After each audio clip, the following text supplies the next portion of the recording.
Көкірек толған қайғы кісінің өзіне де белетпейді. Бойды шымырлатып, буынды құртып, я көзден жас болып ағады, я тілден сөз болып ағады. Қазақтар, Құдай, жас баладай қайғысыз қыла көр деп тілек тілеген өзім көрдім. Онысы жас баладан көрі өзі есті кісі болып, ескермес нәрсесі жоқсып, қайғылы кісі болғансы ғана. Қайғысы не десең, мақалдарынан танырсың. Әуелі түстік өмірің болса, күндік мал жи. Өзіңде жоқ болса, әкеңде жат. Мал адамның бауыр еті, малдының беті жарық, малсыздың беті шарық. Ер азығы мен бөр азығы жолда, ердің малы елде, еріккенде қолда. Берген перде бұзар, алаған қолым береген. Мал тапқан ердің жазығы жоқ.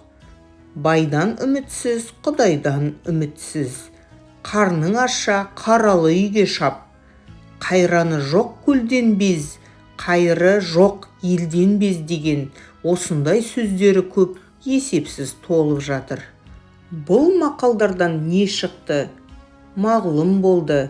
Қазақ тыныштық үшін, ғылым үшін, білім үшін, әділет үшін қам жемейді екен, мал үшін қам жейді екен. Бірақ ол малды қалайша табуды білмейді екен. Бар білгені малдыларды алдап алмақ, яки мақтап алмақ екен. Бермесе оны менен жауласпақ екен. Малды болса, әкесін жаулауды да ят көрмейді екен.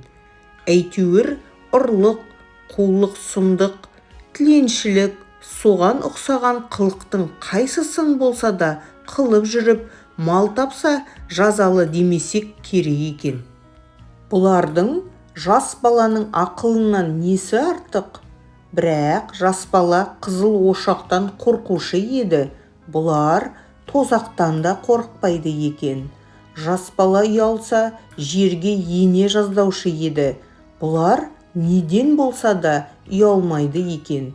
Солма артылғаны, қолымыздағыны үлестіріп талатпасақ, бізде өзіндей болмасақ безеді екен. Іздеген еліміз сол ма?